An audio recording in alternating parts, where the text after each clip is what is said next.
So please take it away, Janine. All right. Well, welcome everyone. Thanks for joining me during supper time, basically. If you hear my cats hollering for their supper, I'm sorry, but they're just spoiled and they're going to get it when I'm done. so, last year's session was a lengthy one. I actually had a really huge PowerPoint and I did not get to it all. So, what I actually did neglect or didn't actually get to last year was basically talking more about products of the hive. And then, of course, sorry, I'm jumping ahead. I'm going to share my screen and we're going to start the presentation. And of course, I kind of get a little excited and talk too quickly. If you want me to repeat anything or slow down, I would be more than happy to accommodate that as well. So this is part two. I'm just going to launch this slideshow. There we go.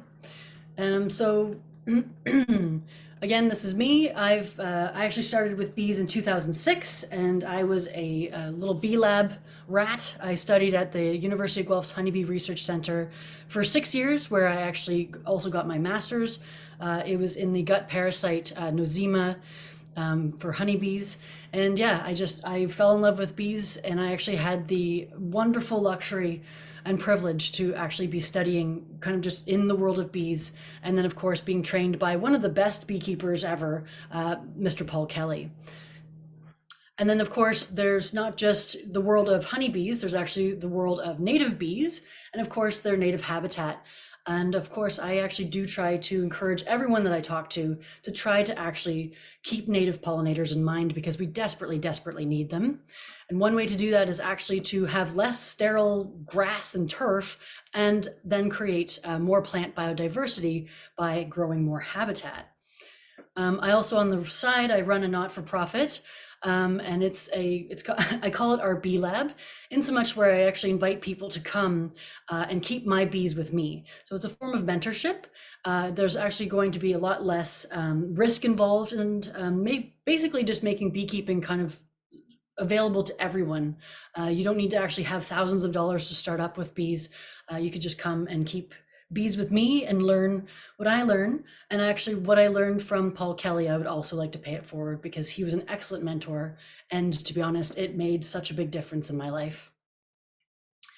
So the overview of the presentation, I'm going to be discussing then adding honeybees to your farm, and how it actually really completes kind of this kind of homesteading picture that usually being on the farm involves. I'm going to briefly touch upon honeybees and pesticides, because as we know, farming amongst a whole bunch of other types of environments actually have a lot of pesticides in them. And then of course, honeybees and my loves, the native pollinators. Whoopsie daisies, my mouse is very sensitive, sorry. I'll use my hand. So adding bees to your farm, a couple, meaning usually it ends up being 20 before you realize, I've gotten in way too far. Because yes, doing splits is actually a really great way to increase your numbers on a yearly basis. And of course, it's just, again, if you have livestock, bees are indeed considered livestock. They're just a kind of a different kind. And after a few years of training and tribulation, troubleshooting and tasks, alliterations, sorry, it actually, managing your colonies, especially if you know what to expect as the seasons change, and actually what to look for, it really it doesn't take too much time, and actually has really, really significant rewards. And once you get a good clip on, you can actually expect about 60 pounds of honey per colony. And of course, everything, as we all know, depends on the weather. So a good weather year, you can actually have over 100 pounds of honey. But on average, with the kind of summers that we've been having, you can get about 60. So I'm just again going to talk about the kind of things that bees bring back to not only their colony, but things that we humans as well actually use from bees. So honeybees collect nectar, pollen, what's called propolis, and water. And I'll be talking about the first three. And of course, bees collect everything to bring back to their hive to basically rear their young with. These are the next generations of bees in which, that's how basically everything in nature operates. It's always about propagating and actually doubling your genetics, and making sure your genetics actually stay out in the world. Honeybees can navigate over 3 kilometers from their colony, which is significant for a very tiny insect. I'm not sure if this is entirely accurate, but it would be the equivalent of us perhaps knowing our way to something like Alberta and back, right? Like it's it's pretty significant. I mention this because your honeybees can actually also forage for food 3 kilometers away, and actually also run the risk of perhaps encountering undesirables like lawn sprays or I don't know, other risks like kind of well, there's just so many stories running through my head right now. Things, undesirables, things that you don't want your bees collecting. For instance, I was in the bee yard once and I was going through a colony and there was all this black stuff on the frames. And I was like, what the heck is this? And it turns out that there was actually an auto wrecker within the 3 kilometer radius. And the bees were actually visiting these stacks of tires. And because it was so hot that summer, the bees were actually collecting melted rubber and bringing it back into the colony. They were collecting it like they would propolis, and they were actually plastering it inside their colony. So imagine having a beehive with rubber in it. Oh, the things you see. Anyway, 3 kilometers radius, and a lot can happen. So honeybees, first and foremost, we're talking about honey. Honey is actually a derivative of nectar. And of course, the bees collect nectars from all different kinds of flowers, and then they actually transform it into honey. They do that by evaporating the water. So they bring nectar that's usually about 80% water. They bring it down to about 16%, and that's the conversion into honey. The bees also actually add their own bacterial cultures and enzymes to it that then actually makes honey fairly antibiotic and actually fairly resistant to fermentation. The type of honey, as I said, is actually derived from the nectar, the flowers of the bee that the bees visit. So you can actually have all sorts of different flavors of honey. I've actually tried a wide variety of different honeys, and I have to say a really exotic one that I absolutely adore is chestnut tree honey from France.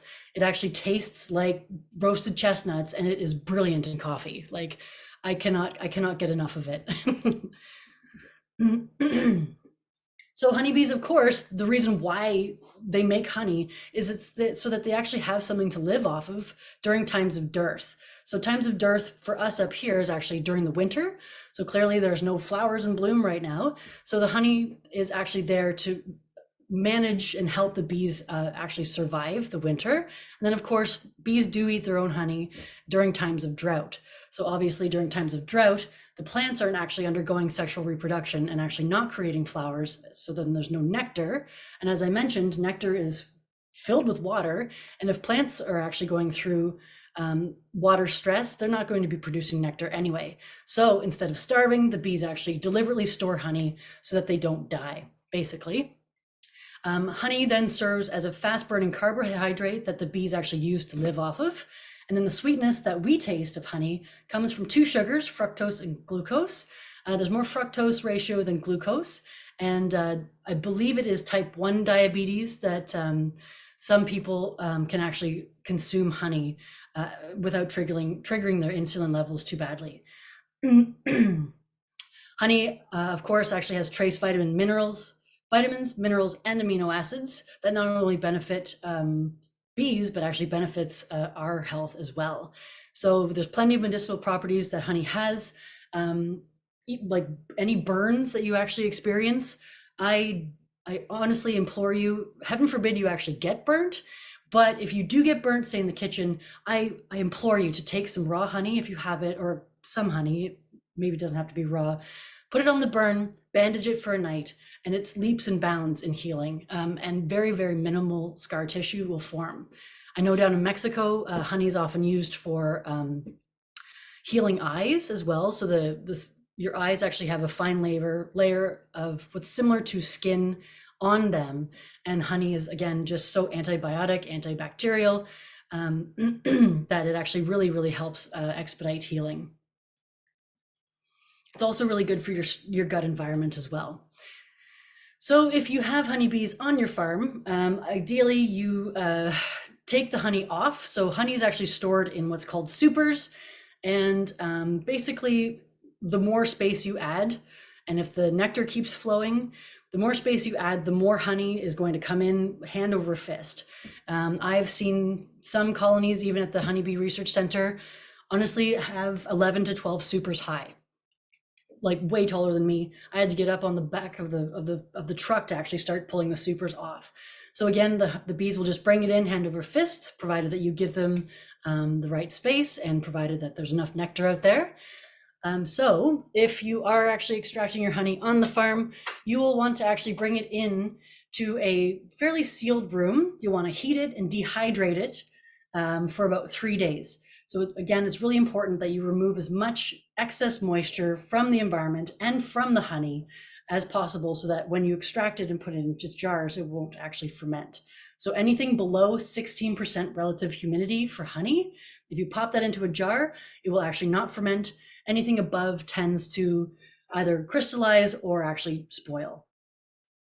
You can pasteurize it. So a lot of the honey that you actually get at the grocery store has been pasteurized. So similar to milk, it's actually been heated and filtered, unfortunately, almost beyond recognition. So a lot of that runny stuff that you get at the grocery store, not only is it heavily pasteurized, the sugars and the proteins and the amino acids have actually been denatured from being heated to a certain point that kind of just destroys the actual health benefits of honey. But it actually also is often a blend. So the stuff that you get at the grocery store, as long as it's 50% from Canada, they can actually call it Canadian honey. The remaining 50% can be from Lord knows where, Argentina, China, and the amount of actual funny honey on the market is significant. I believe it makes up about 30% of the honey on the market. It's fun to say funny honey, but it ends up being usually corn syrup. Gross. It's not real. So once you've actually had real honey, you'll be able to tell the difference. I actually just, honestly, I have a big jar here. I upcycle my jar. This is a humongous jar of peanut butter that I got through last summer. And I just honestly put this on the sterilizing setting of my washing machine or dishwasher. And then of course, I just, for personal use, I actually sell my own honey, not like this, of course, but this is just straight up raw honey. So the idea is that if it's filtered, so you heat it to actually put it through a 40 micron filter, so 40, and then this thing called a mu, that's a micron. That's the minimal that you should actually do. That will then take out dirt and bee legs and bee hair, all the bigger particles. And then you actually get some really wonderful, really lovely raw honey.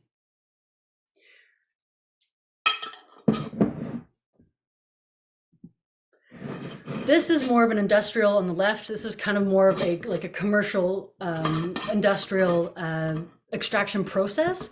A lot of the homesteaders, they just use a hot knife and an actual just kind of what would it be, like a manual extractor that would maybe cost about $2,000. I know for Francis and maybe even Wayne and maybe even Judy, you can actually rent extraction equipment from most beekeeping operations.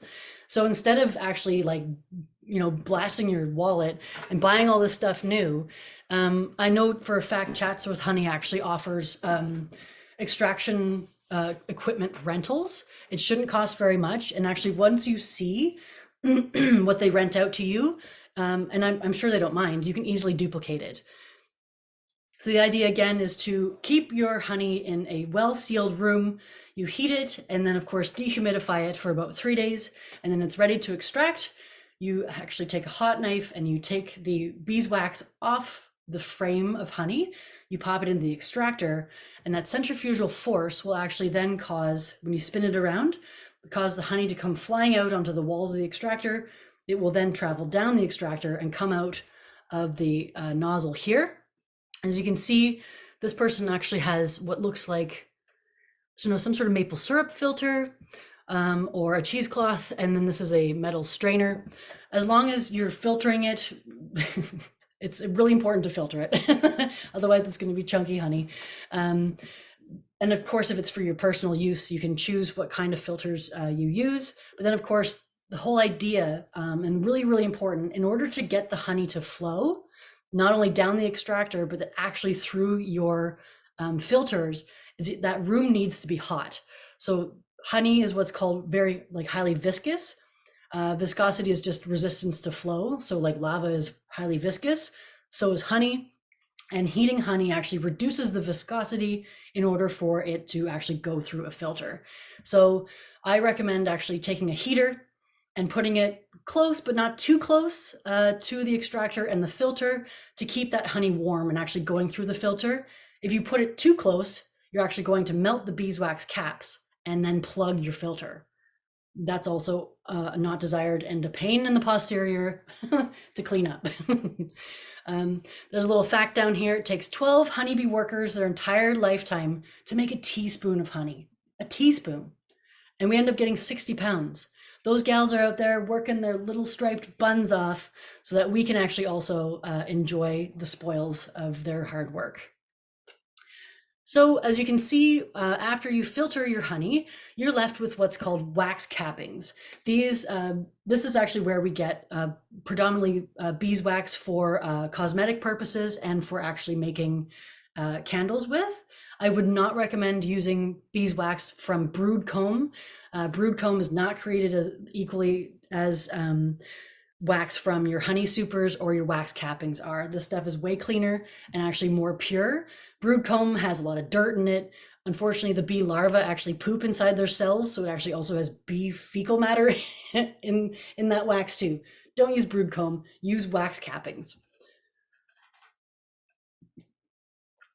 And so beeswax miraculously is actually almost the same material as honey. Beeswax actually does come from nectar. So bees will collect nectar and bring it back to the hive, and they will actually pass the nectar down into their abdomen, where there's 6 glands, actually 8 glands. So there's 4 on each side. There's 8 glands in worker abdomens that will actually transform that nectar into beeswax. It is so incredible. And as you can see, it looks really wild. So this processed nectar comes out as these wax flakes. The bees will then take these wax flakes and manipulate the flakes with their mouth and their forelegs to actually create either new cells or to actually cap the honey off. And so bees actually know when the honey is ripened enough, so meaning it's actually under 16%, the bees will actually cap this ripe honey off with the beeswax as a means to preserve it. That's actually what keeps it fresh all winter for them. The wax then, of course, is hydrophobic, so it keeps water away, and it works really well. It does the bees just fine. Wax, however, as I'm sure you've all experienced, is actually really quite expensive.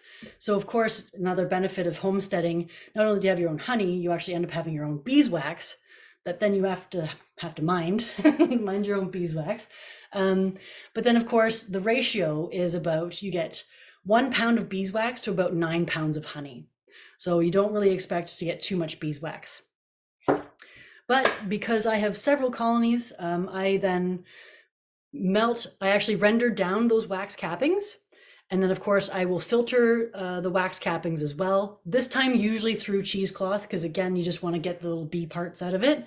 And then I float that in water a few times to clean it. And then I actually pour it into what is an actual old yogurt tub. That's what gets its form. And this, oh gosh, this is probably about $25. So I think it's probably even more, but you can actually make a lot of nice candles. I actually make my own face cream as well. Here's a cute little tea light, nice little 30-minute burner. And it's good ambience for the winter, right? I have a bit of a silly kind of adage that I try to tell myself, that when the bees go down to hibernate for the winter, I actually end up missing them pretty badly because I'm just so devoted to them. And so I start to pout and I get a little sad because I can't actually interact with them. But then of course I remind myself that after I make a bunch of candles, I have the light basically from their beeswax that actually keeps me company throughout the winter, and the sweetness of their honey too. So they're not gone. They've gone to bed, but they've actually given me the products that I actually use to be healthy throughout the winter too. So candle making, again, just be really careful because of course, hot wax, need I say more?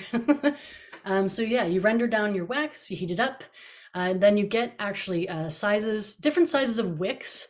So the art of candle making is pretty straightforward. Down here, I'm not sure if you can see my cursor. Down here is a candle that actually has a really wide or like large circumference. That actually requires a larger grade or size wick. If you don't have the right wick size matching to your diameter of candle mold, your candle's either actually going to burn too strong and like have a huge flame and hopefully not burn your house down. Or if you get a candle wick that's too small, the candle's actually not going to burn properly and end up drowning in its own melted wax. So there's charts on the web that you can find, but I would recommend picking your mold first and then researching what wick you actually need to match the diameter of that mold. And then you'll be in lovely Candletown after you get that sorted out. Silicone mold is a really good investment. They last forever. I've had mine for 7 years. I think I spent $40 on it the first time, and yeah, it just keeps giving and giving. Just moving into pollen. Some people actually choose to eat pollen. I collect pollen, but I actually collect pollen to feed back to the bees in the springtime. Bees are really hairy. That's actually so that they can be more efficient pollen collectors. Basically, the pollen grains get attracted to their hair, and then the bees can then just scrape the pollen all off their bodies as opposed to just one part. And bees actually have hair coming out of their compound eyes, which is also pretty wild to see, but it's for collecting pollen. So you'll see bees, your worker bees, actually bringing in all sorts of different colors of pollen. I'm obsessed actually with collecting pollen and looking at it under the microscope because I'm a nerd. But I love observing all the different varieties of pollen and actually the different colors that they come from. So your grape hyacinth in the spring literally yields like the darkest of purple black pollen. It's wonderful. And actually, if you get the chance to taste it, it's very sweet, almost reminiscent of a Concord grape. It's pretty neat. So see, I could just talk all day. My gosh. Anyway, so bees collect pollen to actually serve as a protein source, predominantly for them to eat, but then to actually also feed their larvae. So again, the worker bees are just out there frantically and just tirelessly basically collecting their carbohydrates, which is the nectar, and then of course their pollen or their protein in the form of pollen. And of course, as I mentioned, the type of pollen is similar to nectar, derived from the type of flower the bees visit. Not all pollen is actually created equal either. Goldenrod pollen is actually apparently very high in protein. And then of course, remarkably, right at the end of the time in which bees are actually rearing their last round of brood. So the queen actually doesn't lay eggs, excuse me, over the winter. It'd be way too taxing. So the queen actually ends up stopping laying eggs in around like late October. And that's actually when the goldenrod is out.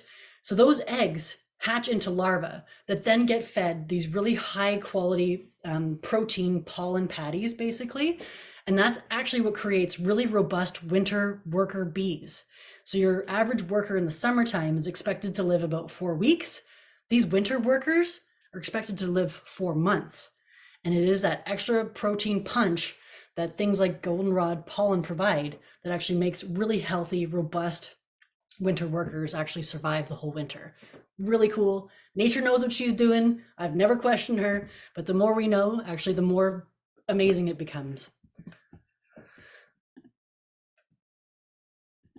So again, I'm just a super nerd. Bees actually have these specialized pollen baskets, pollen chaps, buttless chaps, whatever, take your pick. They're actually adapted to bringing home these pollen packets. Whoops. And then of course, some people have the knowledge that if they actually suffer from allergies, that they can actually eat local pollen, or they will eat bee pollen to help them basically create an immunity or resistance, or to help them be less allergic to what they're suffering from. There's 2 caveats though. I recommend if you are suffering from allergies and you want to eat bee pollen, definitely get it from local beekeepers. There's no point in eating pollen from BC if you're allergic to things in Ontario. Not really going to be successful that way. And then of course, try to figure out what you're actually allergic to. If you're allergic to ragweed, that's wind pollinated, and bees don't bees don't visit ragweed. You won't actually be doing much for your allergies if you're allergic to ragweed and trying to eat pollen from a source that's not ragweed. So just a little kind of tips there. But then of course, it actually is a really nice source of plant protein for humans. People like to put it in their shakes. And of course, as I do, I actually do collect some pollen in the summertime when it's abundant. Of course, not in the spring when the bees are actually trying to build their numbers, but when the bees are fine and just chugging along, then I'll actually start to collect pollen, and I'll freeze it and then make pollen patties in the spring to actually give bees a boost if they need it.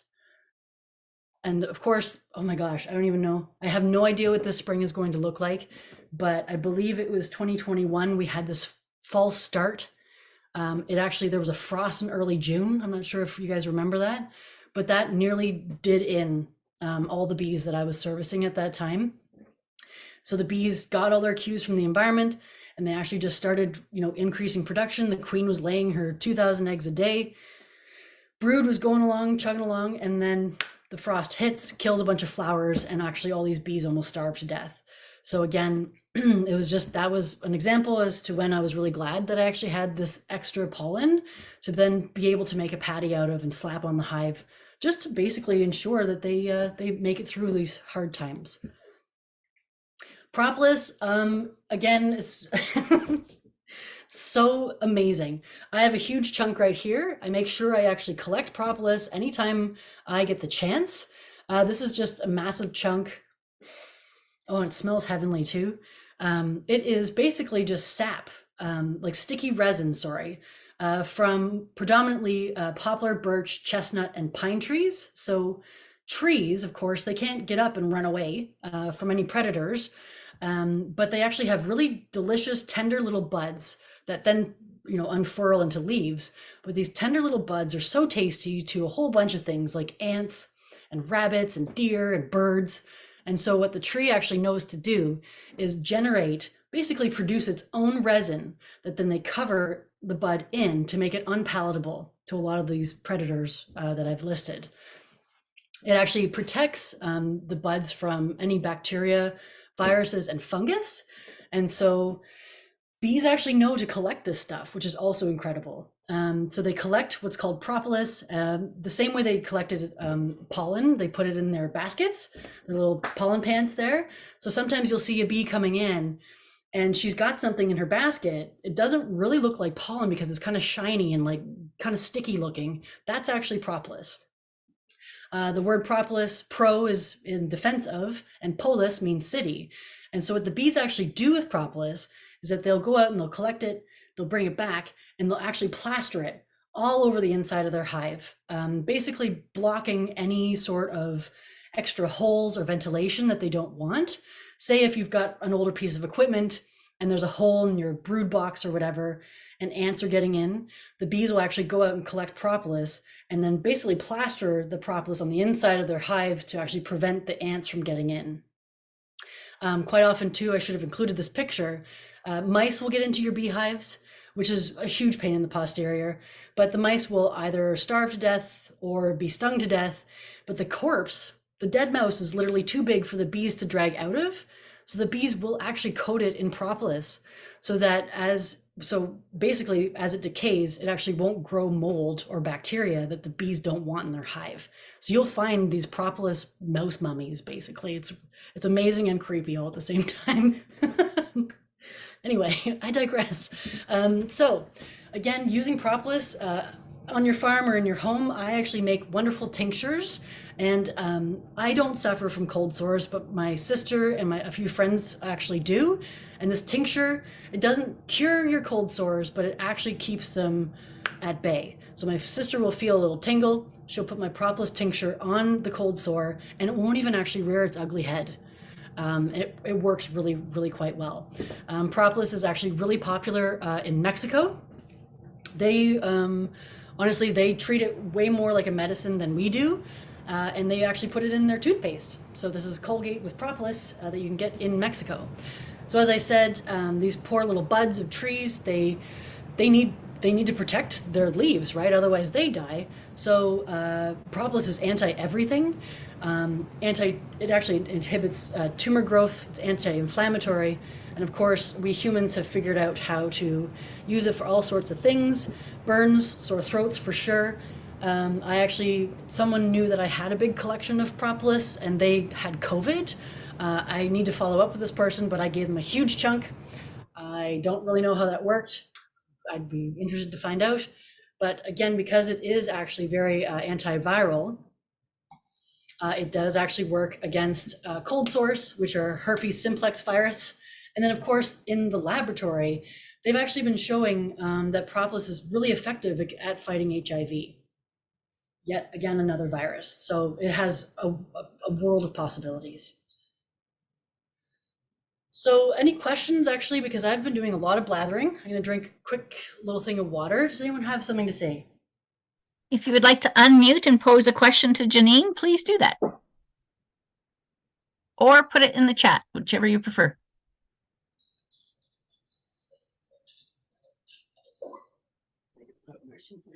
When do you harvest the propolis then and the pollen? So the propolis, it's actually almost more of the honeybee genetics. Like some bees are actually bred to not collect propolis because it makes things really sticky. So the beekeeper actually struggles to get the frames popped up because the bees have just coated everything in propolis. So depending on the breed of your bees, so I know the buckfast breed actually does tend to collect more propolis than say like the Russian or the Italian type of bee. The bees will generally just collect propolis when the sticky poplar buds are out, which is generally in this, not in the spring, because those are, yeah, actually it is in the spring. So poplar and chestnut in particular, their buds before, of course, they turn into leaves, will actually have that propolis on them, and the bees will bring it back. So you can expect to basically see propolis in your hives, basically like spring all the way through fall, because the trees are just going for it. Yeah, but you'll see it like once you see it, it's unmistakable. This is a couple of big chunks actually like mashed together, but the bees will generally leave pretty big pieces behind. Any other questions?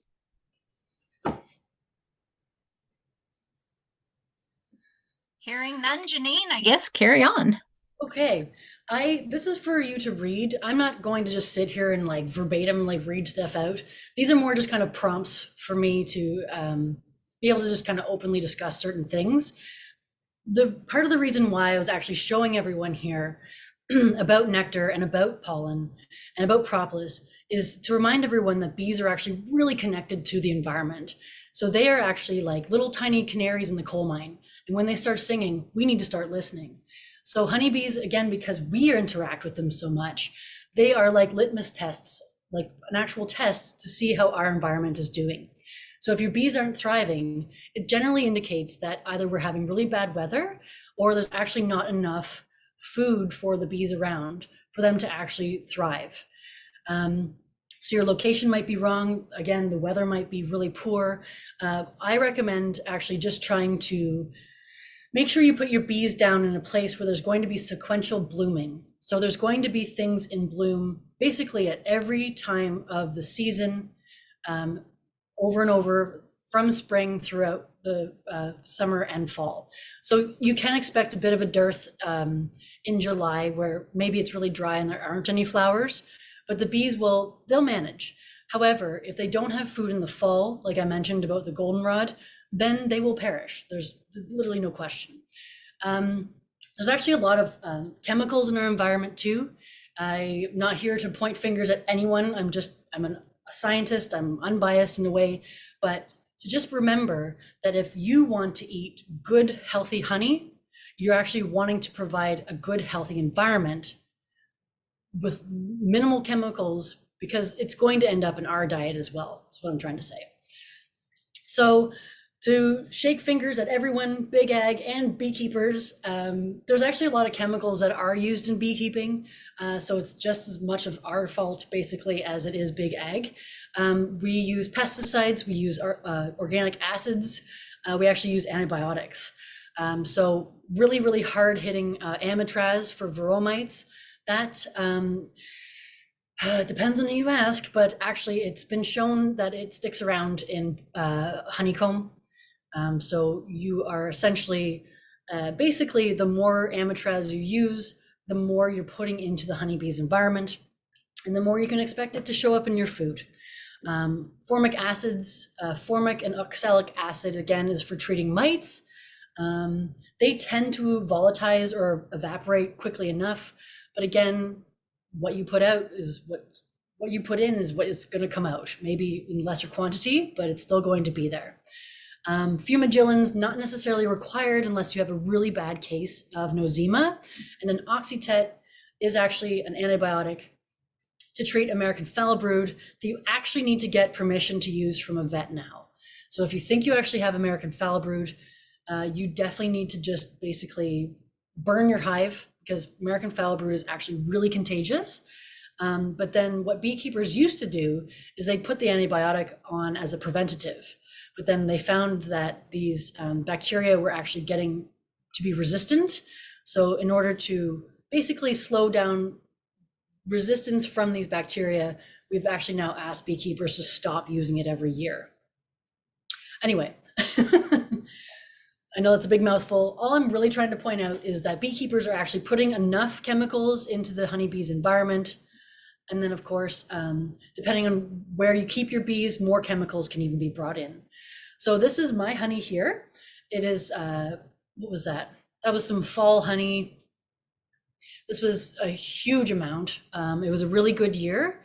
And then of course, if you actually have really big gardens, feel free to curate some of your own flavors for your honey. So one year I actually let my arugula that magically did not get eaten to death by flea beetles, it went to flower. And there were all these crazy flowers. Just, it was a huge patch of arugula and it was everywhere. And when I was extracting the honey, I actually could smell the arugula and I tasted it. And it was like someone had put like pepper in the honey, and it was the arugula honey. It was actually really, really delicious. At my old place too, I had these massive gardens. So I had a huge patch of thyme. I had a humongous patch of borage, which is also an edible flower. And I actually also had a huge patch of oregano, and the bees just went in for it and hand over fist. And I do believe it actually made the honey even more delicious. If you can put your bees somewhere near maybe an old apple orchard that doesn't get sprayed anymore, like any old forest that has a whole bunch of wild apple trees, apple blossom honey is so delicious. Your friends will be begging you for more, believe me. So it sounds as though there's maybe not very many farmers here. I might just kind of take, kind of not skip over things, but I had the impression that the audience was maybe more going to be farmer oriented. But basically I'm just going to implore or beg farmers almost to actually keep bees in mind when they are farming. So it depends on what you're growing as a farmer, but this is what's called hive stocking. So if you actually do have an orchard or a big garden or crops, yeah, it all depends on what you're growing. But if you need pollination, I really do encourage people to actually bring, basically hire a beekeeper for pollination services. So that's actually, if you get to be a fairly good beekeeper, that's actually how you can make money from your bees as well, as by offering pollination services. And so you bring your bees into an orchard per se, right before blooming happens. The bees actually pollinate the crops or the trees, and then they actually get taken away once the pollination has occurred. And then that actually means that the farmer can continue spraying their insecticides and fungicides without actually killing the bees. So as you can see, 1 hive per acre, pretty low amounts, which is great. You don't actually want to create too much competition, because if there's too much competition, the bees are actually going to go elsewhere and not actually pollinate those blooms. For your small fruit crops, so if you're going to rock a big patch of raspberries or something, there's definitely no harm in getting a couple beehives there. Again, what you want, if you are a grower, you want to ensure pollination. If you don't get proper pollination, you're not going to get proper fruit, and then you're not going to get properly paid.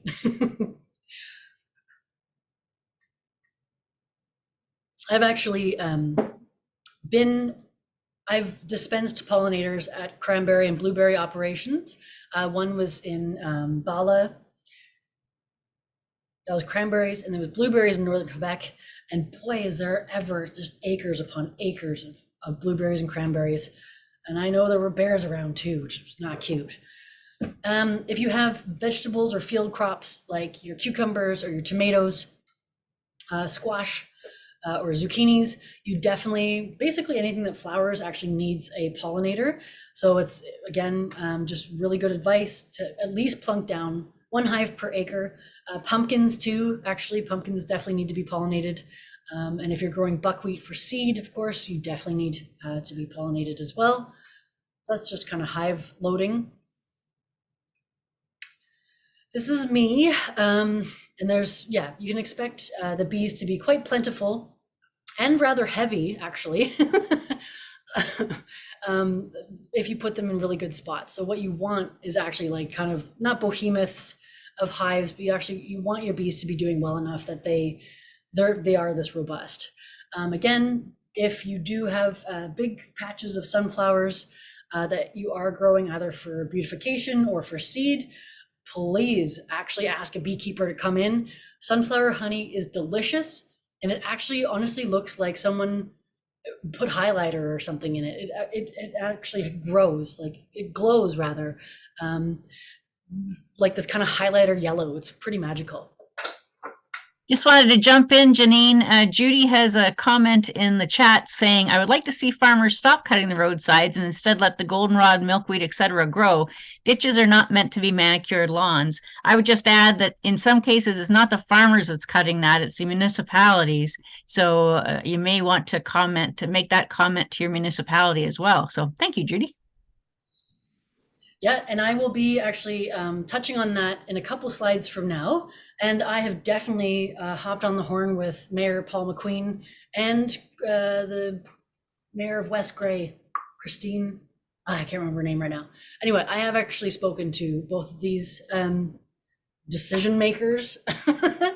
I've been bothering them for a couple of years now, and I really hope that we can reduce that damage. Again, this is kind of appealing to more of the farmers in the crowd. Let it be known that if you're growing soybeans, you can actually increase your yield significantly, probably up to even 20%, if you actually invite honeybees or a beekeeper to put bees down when your soybeans are in bloom. Research has shown that within at least half of that 3 kilometer range, so the 1.5 kilometers, honeybees will pick a soybean flower. Soybean nectar, I would say, isn't that amazing. Maybe you can keep it to feed back to the bees. So again, just tell your farmer friends actually that there is reasons for farmers and beekeepers and everyone alike to work together, because basically here's the almost 20% number that I get that farmers can actually expect their yield to increase by. And of course, that means a lot to all the farmers out there. Is what honestly what farmers strive for is increased yield year over year. Not necessarily realistic. We don't want the yield to decrease, but if you invite honeybees to the party, you might actually get an increase in yield. And even more so that was in Brazil. I know the conditions are different down in Brazil. So a closer to home example was in Iowa in 2021. And that's actually where the 20% comes from. 20%, as it shows here, it actually was greater. So if you invite bees to actually pollinate your soybean plants, you get greater yield than any genetics or management factors would provide, which would be then between 8 and 15%. So keep it natural. We don't need to keep reinventing the wheel. Just spray less and bring some bees in. So I waved my finger at beekeepers for putting too many chemicals in the beehives as it is. And then of course, if you decide to spray your fields, so insecticides to control soybean aphids, or if it's glyphosate for weed control, harm will be done. Like, there's no question. I mean, the argument is done. Studies have actually come out, and this is where I can flex a little bit. I'm actually an apiculturalist. I studied extensively. I do know what I'm talking about.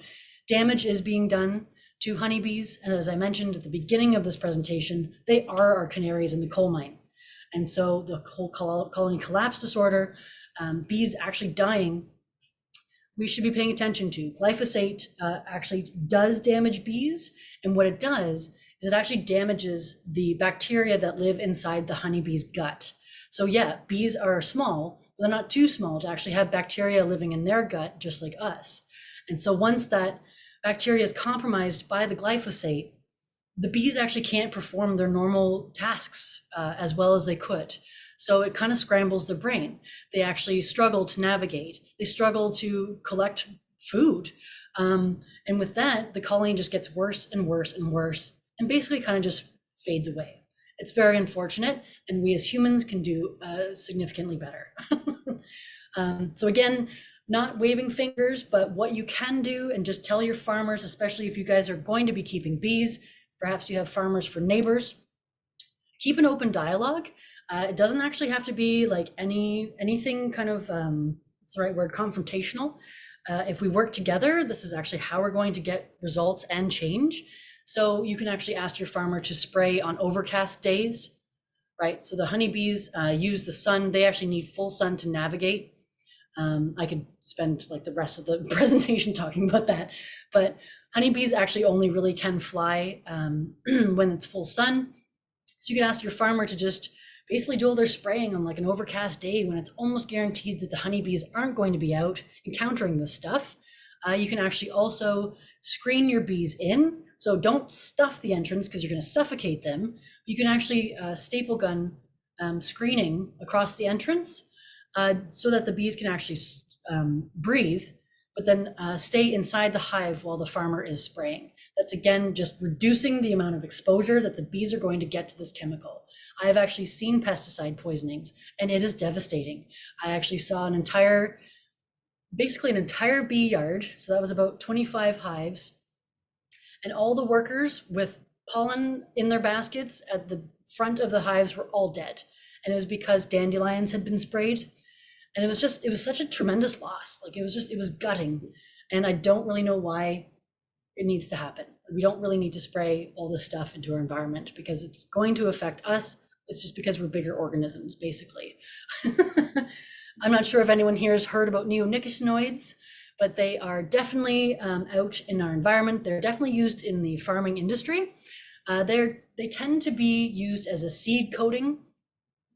And basically it's really dangerous to have your bees out and exploring while these treated seeds are actually being planted. So again, if you have farmers for neighbors, ask them just gently, like even just bribe them with a jar of honey or something. Like just talk to them about what they're planning on growing. If it's going to be corn, then ask them, like give them your number and just be like, let me know when you're planting your corn and I'll make sure my bees don't get out. Again, it's communication, right? And so my previous place, I actually did have a neighbor who alternated between corn and soy. And he would we got to a really good position where he would text me 2 days before. He would actually seed the ag land around my bees. And nothing actually happened. So it does work if you just communicate properly. Neonicotinoids have actually also been proven to cause significant harm. They're actually relatively toxic to honeybees. It kind of scrambles their brain. And then of course, all the other chemicals that are actually being used in the agriculture industry, including fungicides. So this is a really dense slide. I'm only really going to just kind of talk about what it all means. We as beekeepers, we've put in many chemicals inside the beehive, okay? And then now, depending on where your bees are, they're then being exposed to even more chemicals. And so we as researchers and as scientists, we actually have no means of studying what kind of effects certain chemicals and how they interact with each other, and then what that actually does to the bees. We have no real way of actually monitoring that. So a certain kind of fungicide mixed with a certain kind of herbicide mixed with whatever mite treatment you're using could actually make your bees really sick, but we don't know that level yet. So that's where this word of synergistic effects. So again, depends on the chemical cocktail that's being used inside your hive and actually how badly it's going to impact your bees. But I will just say less is more. Less is definitely more. And for the record, I don't want anyone to argue, bees actually also will visit corn. They love corn pollen. And so if someone tries to tell you that bees don't visit corn, they do, just like soybeans. And so this is, again, just a reason why we need to actually get farmers on board to help us just kind of work together, right? Like poisoning our bees less and obviously native pollinators.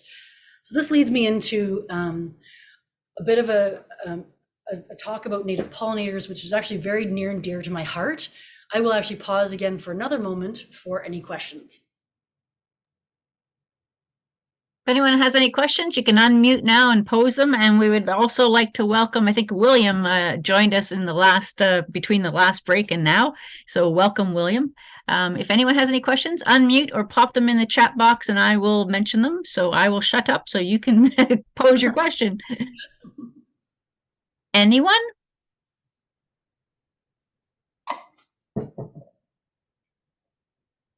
Hearing none, Janine, I guess roll on. Right on. There'll be a spot to ask questions at the end too. Yeah. So honeybees are actually not native to North America. They came over with the colonizers, the settlers, if you will, sorry. And it was because there was just, there was like, again, the honey and the beeswax, like honey was really good sweetener.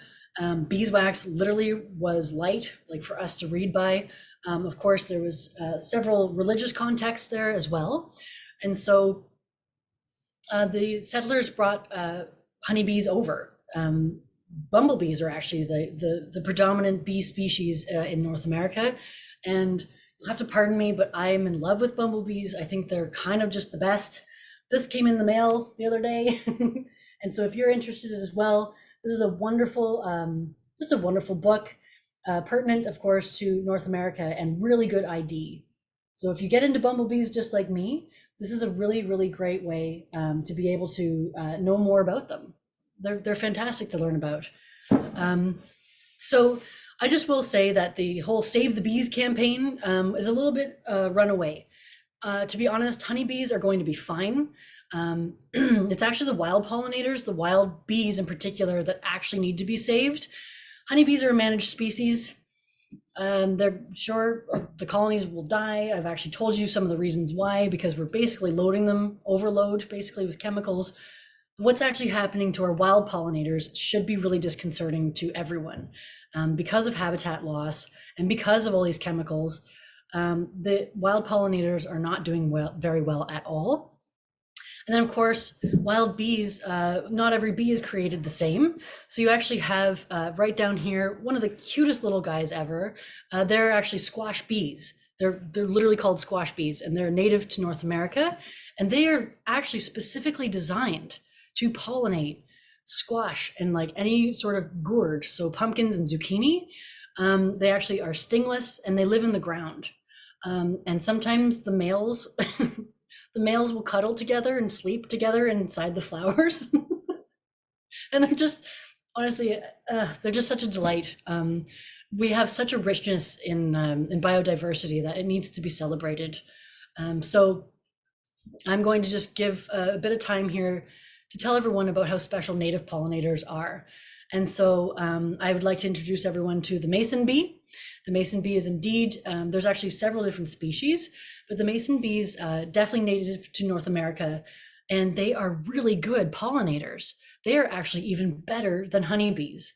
So down here, mason bees are considered solitary bees, while honeybees are actually social bees.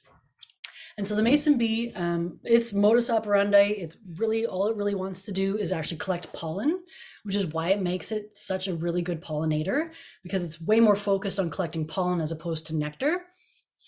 And so we'll collect, this is an apple blossom, by the way. So mason bees are really, really good at pollinating your cherries, your peaches, your apples. And so what it will do, this is a female, the female will come in and she'll collect a whole bunch of pollen.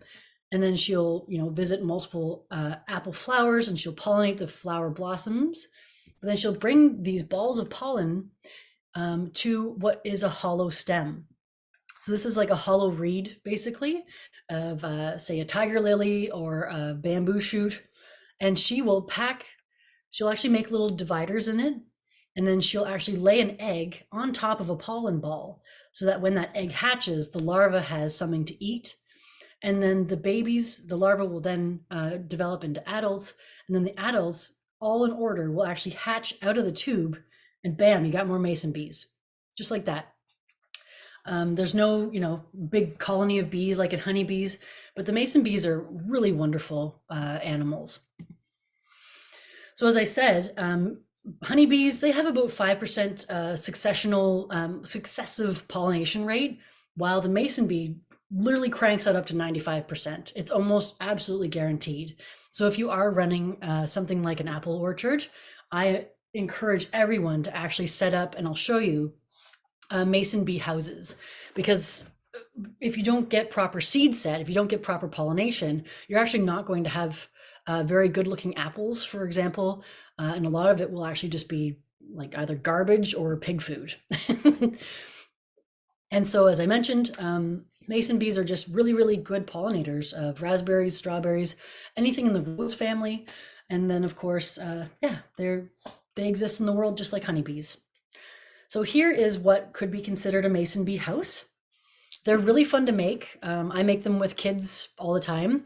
There are some kind of like general rules, though, to make sure that the mason bees also stay healthy. So if you are making these mason bee houses, don't use plastic tubes. Plastic doesn't breathe and can actually start harboring bad bacteria or mold, basically. Do make an overhang for the rain. Because in a natural setting, the mason bees would be using a reed kind of standing up, and then there would be a cap on it so that rain wouldn't be coming in. So don't leave the tubes basically in such a way that the rain can get in, because then those little eggs are going to drown and the pollen's going to all wash away and it's just not going to work. Be sure, if you're going to actually run mason bee houses, that you have replaceable tubes. So you can use them different diameters and different lengths, size of natural reed. Hemp is really great. And then you can actually make them out of paper or cardboard as well.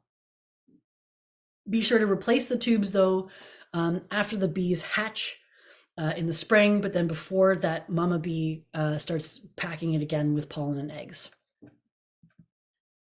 This looks amazing because honestly, animals, they don't really dig how tidy a lot of us humans are.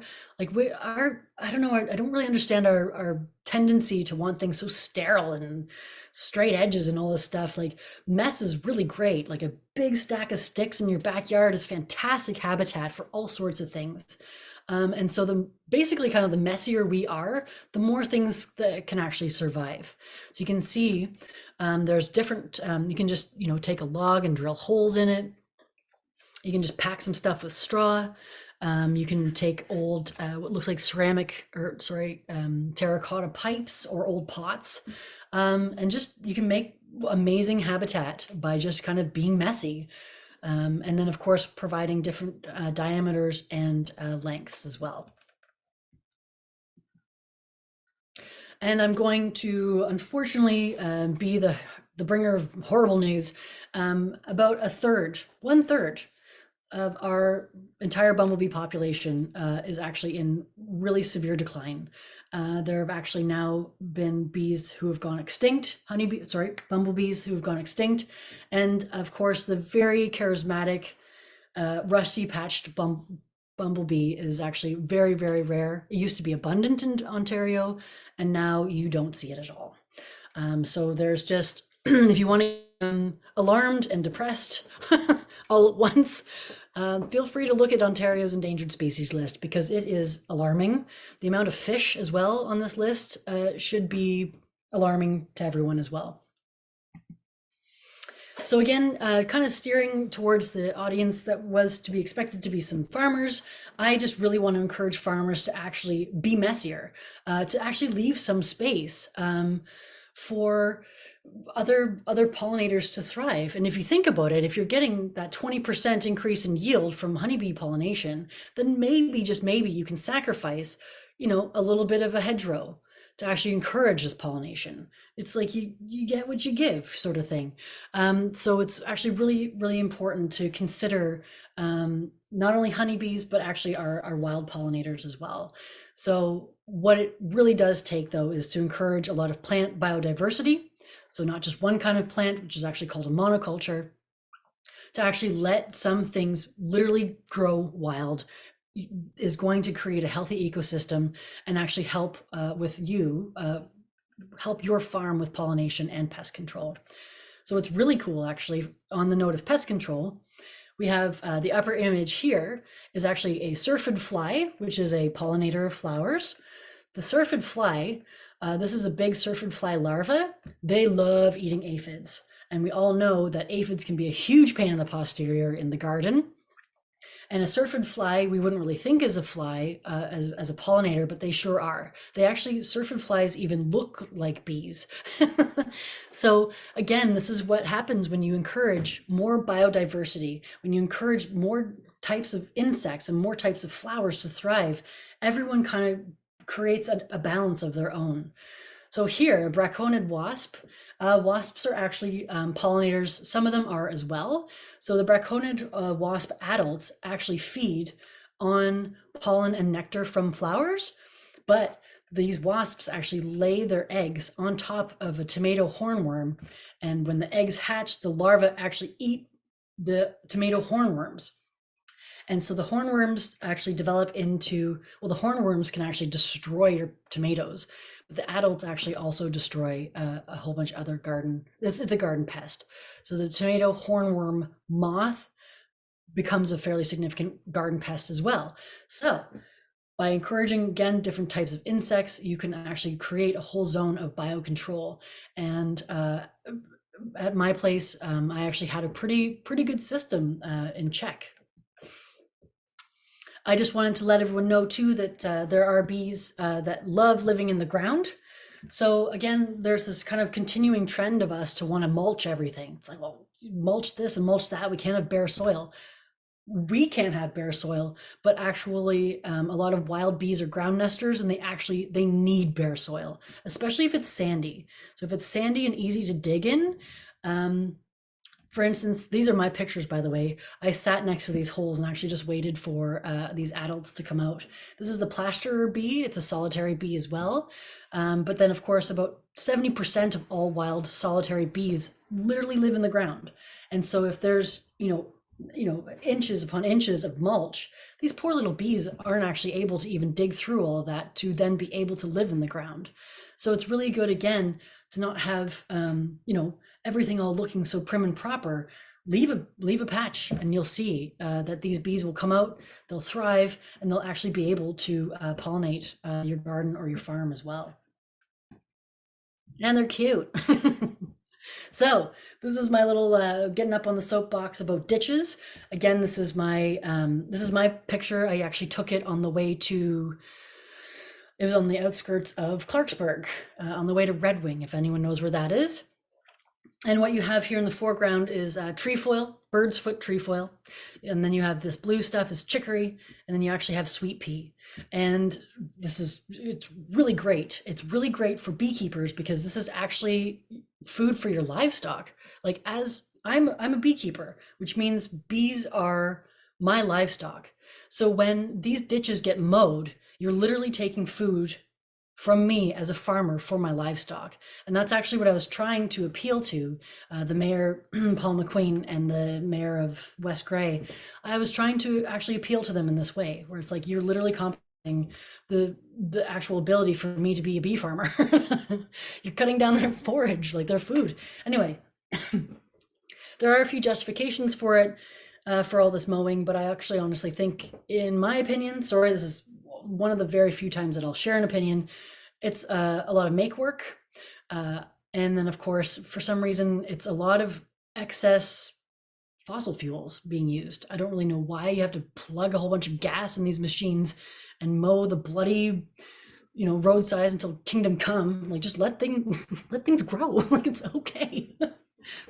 And then the argument is that something to do with visibility and animals. And I mean, there's nothing more dangerous than an actual human on their phone not paying attention. So I don't know. Anyway, I'm off the soapbox. And then, of course, if you are actually considering an orchard, you can actually interseed. So this is a row of purple tansy, which makes amazing honey and smells beautiful, mixed in with Elysium. And this combination not only keeps the weeds down, keeps the moisture in, but it actually also protects from other sorts of orchard pests, and then, of course, attracts native pollinators as well. And I just wanted to point out that purple tansy is actually native to North America, so it is yet another flower that I strongly recommend to fire into your garden for really tasty honey. Bumblebees, honestly, they love sunflowers. These, again, are my photos. I actually had the opportunity to grow this many sunflowers, and it was honestly just for beautification. And then, of course, I had a couple honeybee hives in there, and I collected really nice sunflower honey. But of course, what's good for, what was I going to say? Good for the goose is good for the gander. All I'm saying is that sunflower honey is really nice for us, but it actually also provides so much food for native pollinators like our bumblebees. And then, of course, the seeds themselves actually feed a whole ton of birds too, right? So sunflowers are really fun to grow, and I encourage that as well. And there I am. This is the end. I just have 2 more slides I'll show you guys. This is me. My email is ourbelab@gmail.com if you have any questions. I'm on Instagram, not very much, but I do post my really nerdy pollen pictures to Instagram. And then I want to thank everyone for their time and attention. And then, of course, if you wanted to take down some resources, I can leave this up while we're actually answering questions or talking.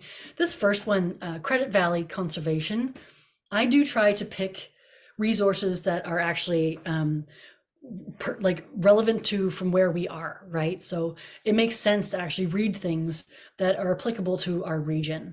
And so, of course, a lot of these native plants that is in this document are also able to thrive in our hardiness zone, which is 4 or 5 A or B.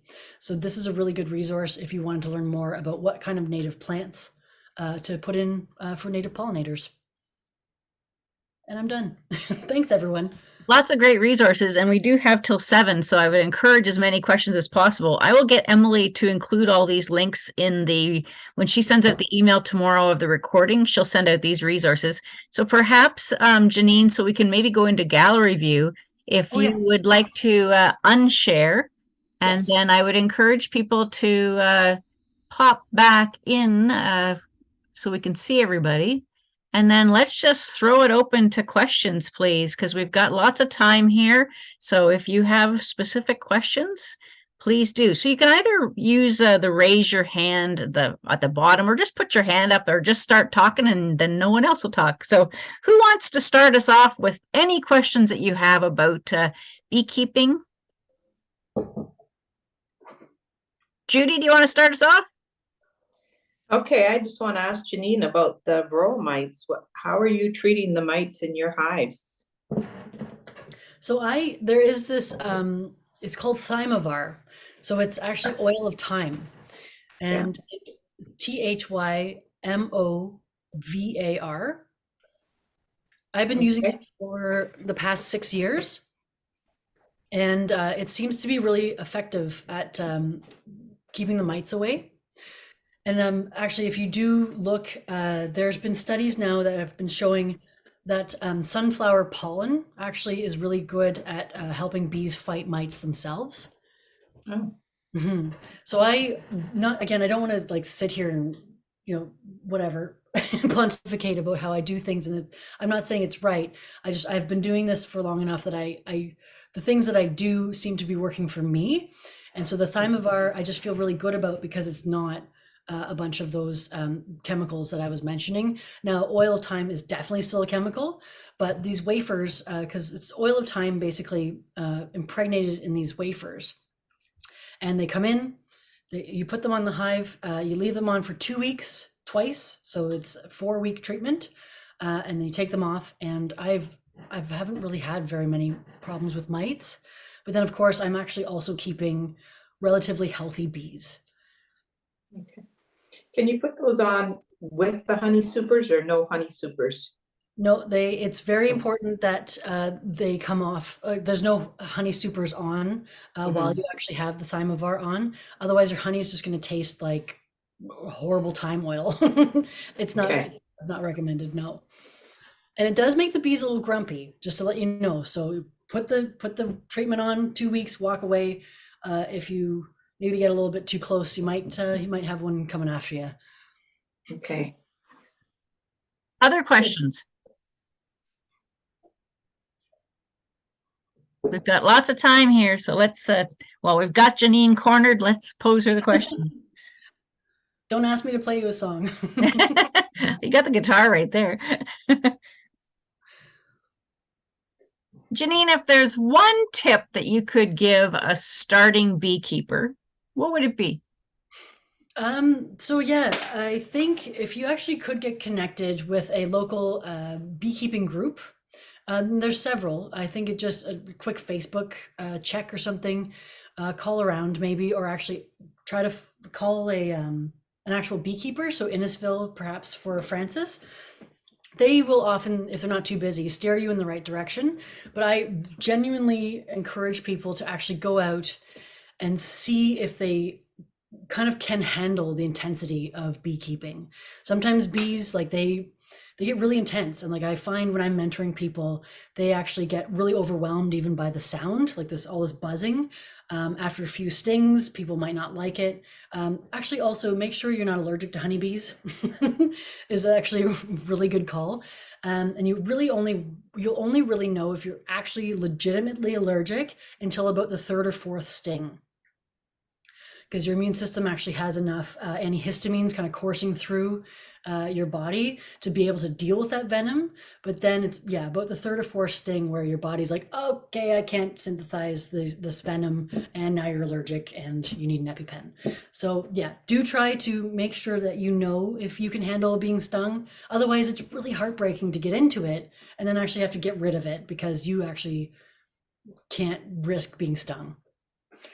So talk to your beekeeper, maybe get involved with the local beekeeping club, and then actually go out and keep bees with someone before you kind of jump in cold turkey. Any questions, Francis? I actually went down to a neighbor down the road, and one day they were working with their bees this summer. And so I have access to a handy person to ask questions to, which is nice. And it was fun. Like I enjoyed, they let me borrow one of their full suits, but like I don't fear them. So I think I could go out there without my gloves and be all right, but I won't at first, because just to see what happens. But I don't fear them. So, and it was a good experience. Yeah. And they can be in very different moods depending on the day, right? Like, so on if it's not a nice day, they can kind of be a bit more irritable. I didn't know that either, that this was a bright sunny day that they were working with them, but I didn't realize that on a dull day might be the best day to do stuff with them. But So actually they like a sunny day over a dull day. Okay. You don't want to go out when it's rainy or dull. Saying they prefer the sunny day. Yeah, they're kind of like people that way. Better mood. When in the season would you, like, I assume that at some point you have to stop collecting the honey so that the bees have enough for over the winter? Sort of, when would you kind of plan that, or how do you know? So a lot of it, honestly, like it's so dependent on the weather, right? So we're as beekeepers, we're even more connected, I think, to the environment, because we are so, we have to just kind of keep your eyes out to the skies. And as Lori mentioned, I mean, yeah, like a couple, like maybe a week's long of just overcast rainy days, like the bees can get really crabby and they'll swarm on you. Like they'll just be like, Oh. "Screw it, I'm out of here." Like, so Oh. to answer your question, general rule of thumb, you do actually want to start thinking about taking your honey off in late August or early September. That actually gives the bees the chance to actually fill up their own box of bees with actual honey while things are still out, the things like the aster and the goldenrod. And it's actually really important that that you don't take too much. And again, I'm not saying what I do, because like honestly, I think the saying is you ask 5 beekeepers how to do one thing and you get 10 different answers, right? So for me, what I do, I take all the honey off, but I actually leave each hive after the treatments. I'll actually leave, sorry, try that again. I'll take all the honey off, but I won't extract it all. I'll actually leave enough boxes of honey to be able to put back on the beehive, so they actually have about 60 pounds of their own honey to live off for the winter. And over the past 5 years, I've actually only had one die. So you don't feed them the sugar stuff that some people do, okay? Yes. And so I mean, a lot of beekeepers, I was going to say it's greedy, but it's not, because a lot of beekeepers, that's their source of income. Like if for commercial beekeepers, honey is their money, but then they actually have to scramble a lot of the time to actually feed the bees this sugar syrup. Basically, it's corn syrup and nutritionally devoid. And so again, it doesn't really do the bees very well to live off of over the winter. And again, as I mentioned, like giving the bees back what they actually basically made to be able to survive the winter themselves is a really good thing to do. So yeah, I'll leave what's called a medium super. It's about 60 pounds of honey. I'll put it back on for the winter. And I've been doing that for 5 years. Yeah. Do bees always kind of have a dormant period, like say bees in a warmer climate where there's flowers year round? Do they still go through a dormant season as well? Then Yeah, you bet they do. And that would mostly be in the form of a drought. Mm. So I know down in Mexico, there will just, if there's no flowers, if there's nothing blooming because it's so damn dry and there's literally not enough water to make any nectar, then the bees are kind of on their own. Like they actually need to start eating their own resources. So whether it's winter or a drought, it's kind of the same idea. Yeah. Other questions? Wayne or William, do you have a question?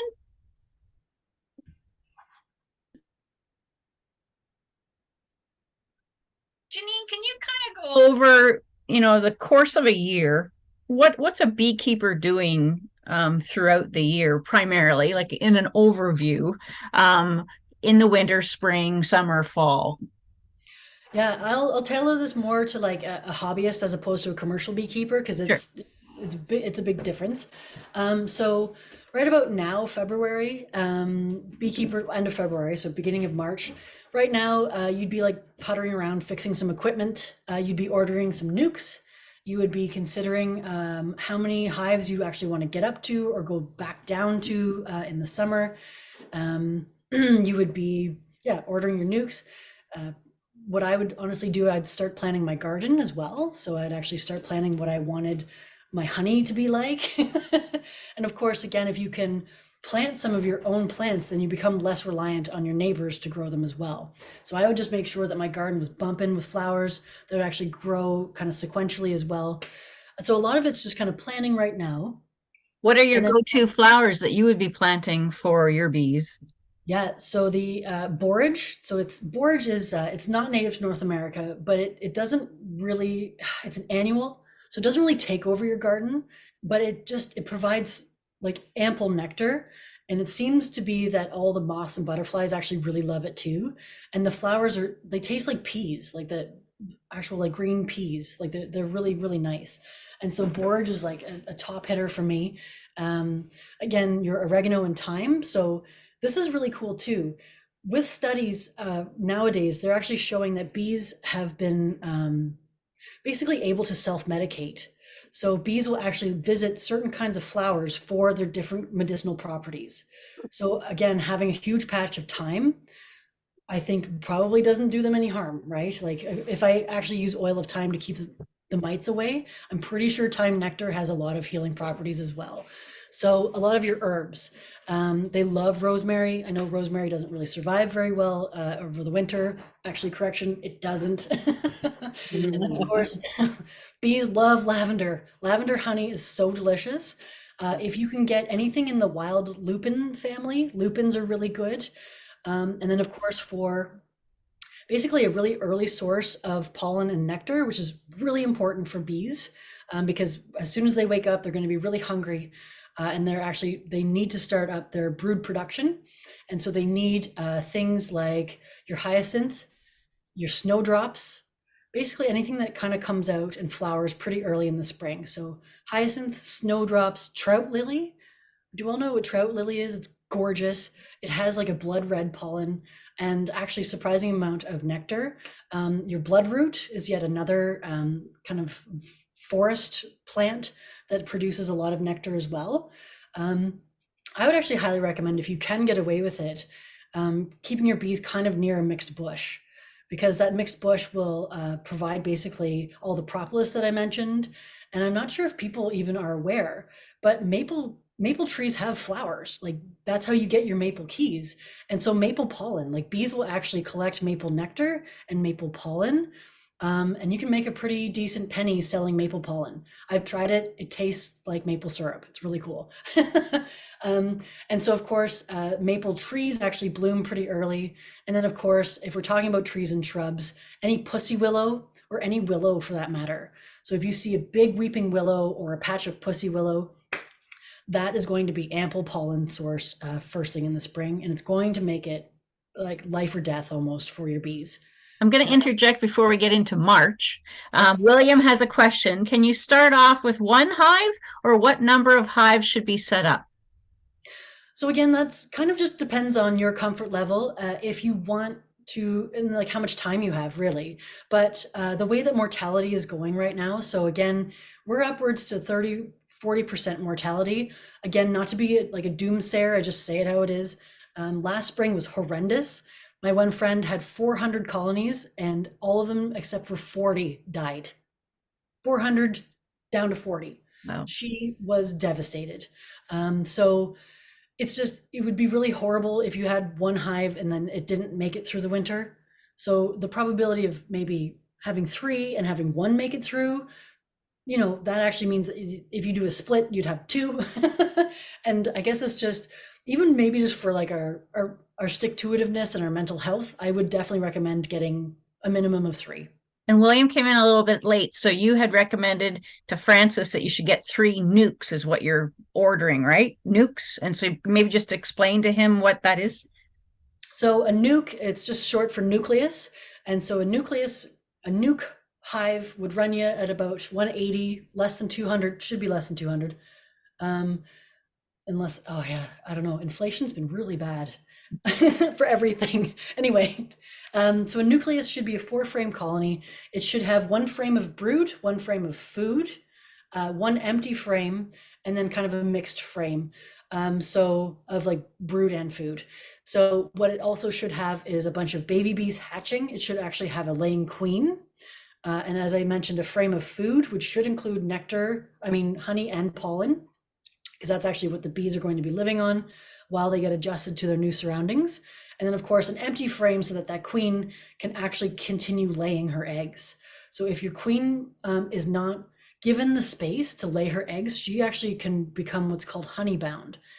In so much that if she's not able to lay eggs, you can't rear new baby bees, then your colony just starts to basically dwindle again, because there's no baby bees to bring up the backstretch as the other workers die. So what is actually really important is that once you get your nucleus colony, you transport it to, preferably you take some time and actually pick a location first for your bees. So a really good kind of rule of thumb is you want your bees to not be in kind of like a bit of a valley or like a gulch where a lot of cool air can collect and dampness actually too. Bees do not like being damp. They don't thrive. And a lot of, again, mold can form. And so you want your bees like level, kind of maybe up, definitely protection from north winds. because again, that would actually make or break colony survival as well. If you can manage either west or southwest facing, so a location where they have protection from north wind, and then actually like west or south facing, where you're going to put their entrance, because then of course the sun actually helps heat the hive. Of course, nothing too close that would like fall or break on the bees. And then think about as well whether or not you can actually access it with your car. Otherwise, you're humping those heavy honey boxes by hand or with a wheelbarrow, and you'll be kicking yourself. So somewhere where you can basically kind of drive up and save your back and be able to load that honey actually as well. So once you actually do select a location, oh, and I forgot to mention, water. Access to clean flowing water is really, really important, because bees actually use water in the summertime to help air condition their hive. So bees actually need to keep their brood nest, where all their babies are, at about 35 degrees Celsius. If it gets too hot, the babies cook and die. If it gets too cold, the babies freeze and die. So when it gets too hot outside, the bees are literally trying not to cook their babies to death. They'll actually collect water and bring it back the same way that they collect nectar. They'll bring water back and they'll actually evaporate it inside their hive. It's kind of like an air conditioner.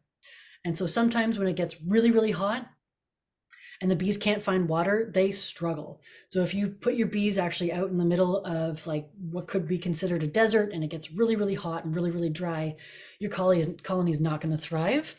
There are some solutions for that. So a few of the yards that I worked at for the University of Guelph, we actually brought out kiddie pools.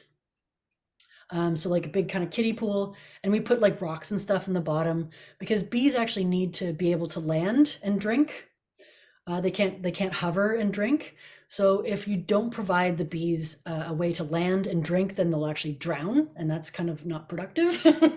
So you can put big rocks in that actually kind of like stand above the level of the water, so that the bees can actually perch and drink.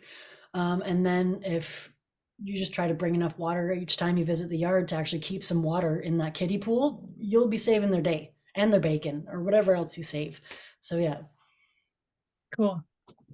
Any other questions before we go into what a beekeeper will be doing in the March-April timeframe? Roll on, Janine. Okay.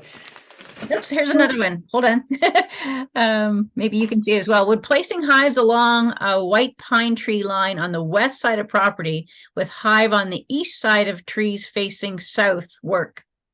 You might have to read that one, Janine. Hold on here. I have the means of getting pretty good visuals. Okay, so protection on the west side of a property. Does that, okay, so William, does that actually provide protection from the north? Like those white pines obviously are going to keep their needles in the winter time, so that will slow the wind down. East side of the trees facing south. Facing south, yes. If it gets at least like it probably, to answer this question, it would probably, as long as you can get about 5 to 6 hours of sunlight, especially in the spring and fall, well, obviously in the winter too. Again, bees, as I mentioned, they really do need to keep their internal colony temperature at certain temperatures. So if it's too shaded, so if these trees are actually shading the bees too much from, like, say, the west, then it's actually not going to be that great of a spot.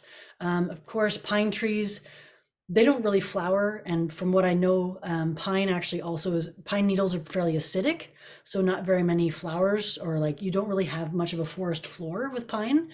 So you're maybe not going to actually have enough feed basically for your livestock. Bees will be more than happy to collect some of the resin or the sap from the pine, but apart from that, maybe a little bit of pollen from the pine cones. Again, you want to be thinking about how much food there's going to be. So that was a really kind of not a yes or no answer. Sorry. There's just so many factors to think about, right? William added, there are a lot of trees that should protect the north wind. They would have sun till 2 p.m. In the winter, or? We'll wait till he replies to that one. Yeah, they Summer. just, yeah. Oh, in the summer until 2. Starting when? Like, I guess sunrise till 2?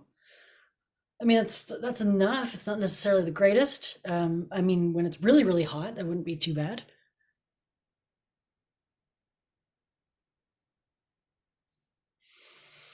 Yeah, I guess like sometimes you don't really have a choice, right? Like if this is what you feel is like the best spot compared to all the other spots available on your farm, I say take it.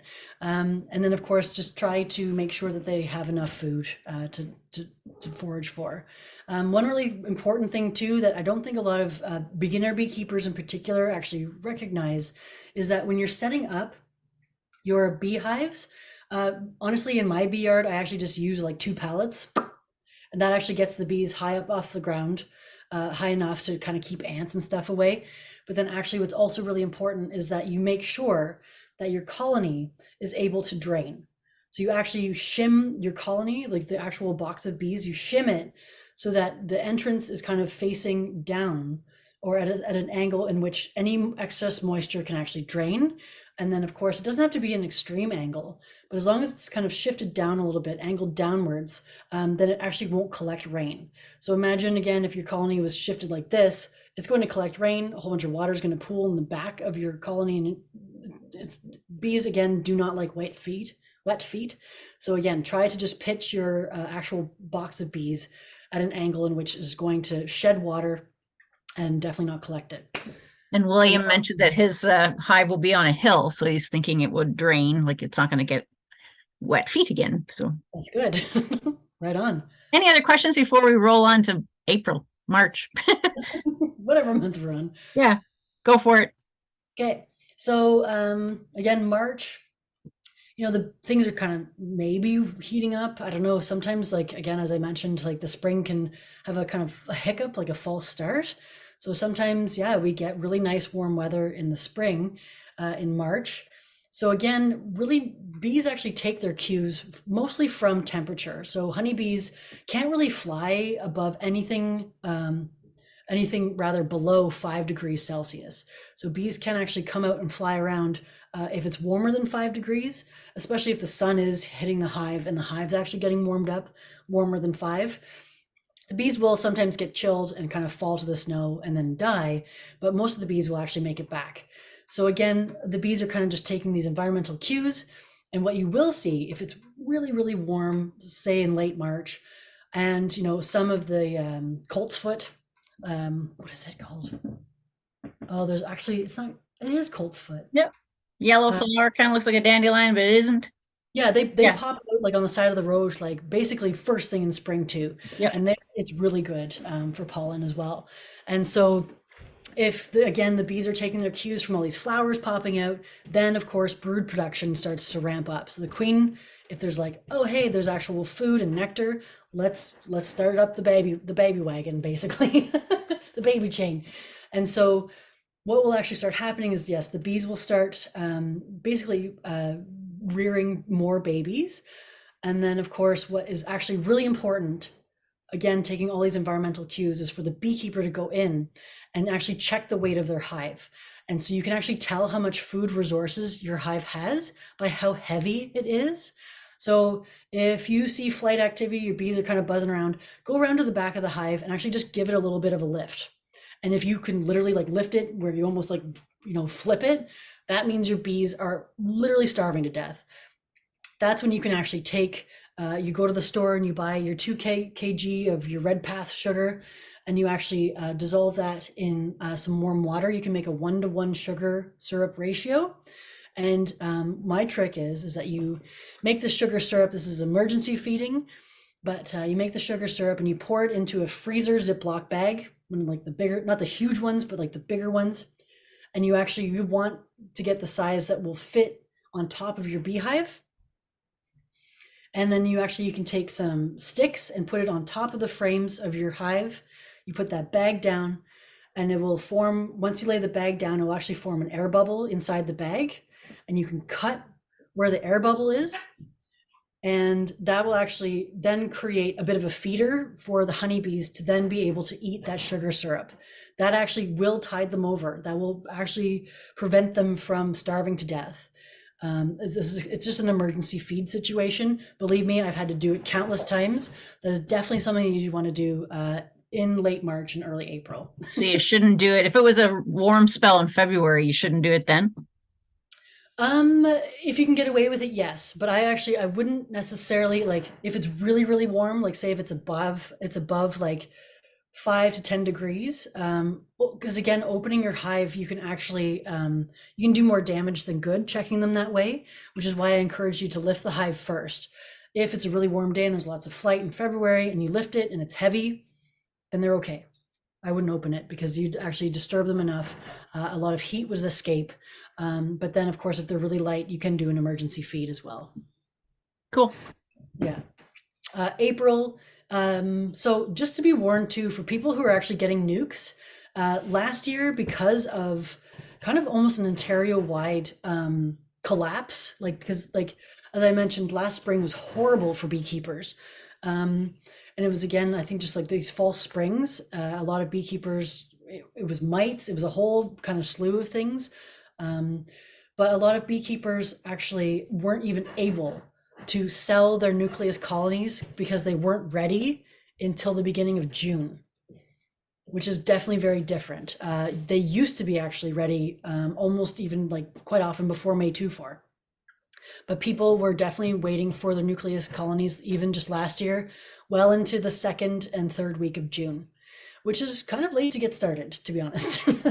You should be getting your nukes in May, but it was kind of, we were all at the mercy of the weather and a whole bunch of bees dying. So yeah, if you are getting your nukes, you can set up, you can go hunting for a location, and then of course, plunk them down when they're ready, come hopefully late May. Judy, do you have a question? Yeah, I just wonder if you wrap your hives in the winter, like put a cover on them, and when do you take those off? So I tend to take mine off. The general rule of thumb for that as well is that when it becomes above freezing at night.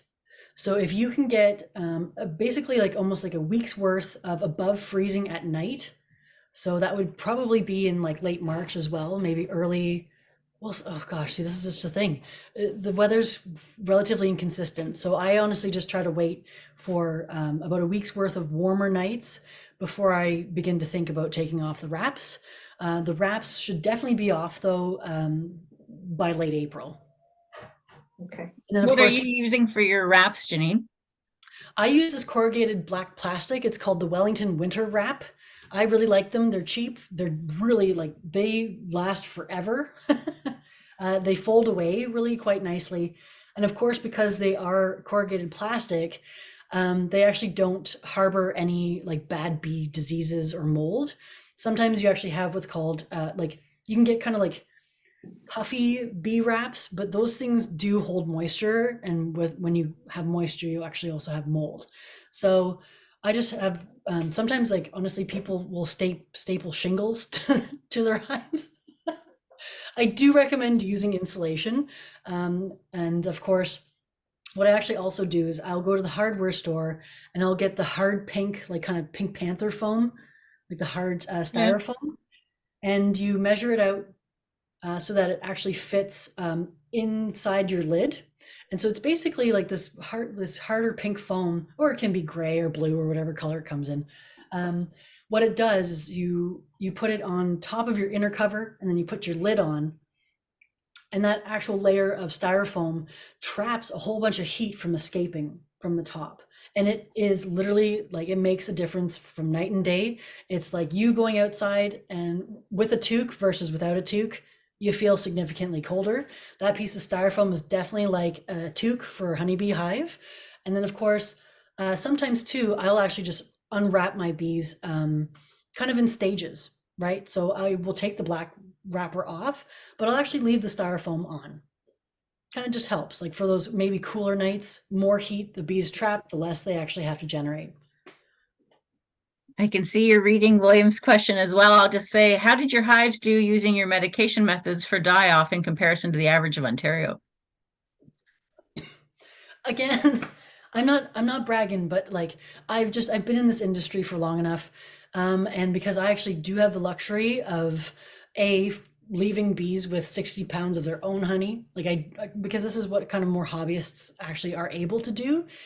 So again, I have had one hive die on me in the last 5 years out of 17. I would say that's actually pretty good, but it's because I make sure that the bees have, again, a lot of access to different kinds of flowers. And then, of course, I really don't use a lot of chemicals in the hive themselves.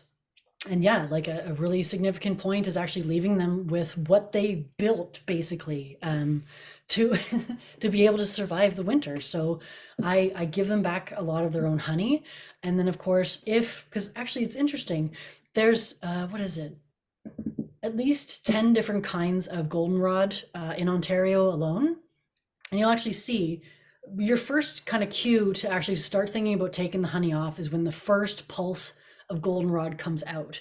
And that is actually in late August. So again, a lot of it for me is just visual. I'm like, oh boy, because like the plants actually take a lot of cues from the weather as well.